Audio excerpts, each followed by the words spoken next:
Hello friends, welcome to Janet vlogs. இன்றைக்கி வந்து டேஸ்டியாக ஹெல்த்தியாக ஒரு கொள்ளு பொடி எப்படி பண்ணுறதுன்னு பார்க்கலாமா? முதல்ல ஒரு கப்பு கொள்ளு எடுத்திருக்கேன்.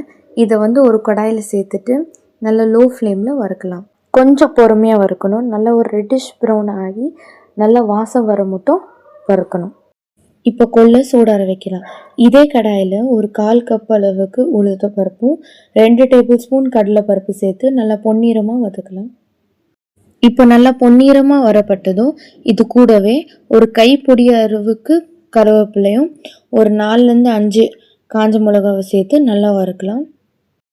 இது கூடவே ஒரு 5லேருந்து 6 பல் பூண்டு, அது கூட கொஞ்சம் புளி, ஒரு ஸ்பூன் சீரகம், இது எல்லாத்தையும் சேர்த்துட்டு நல்லா வறுத்துக்கலாம்.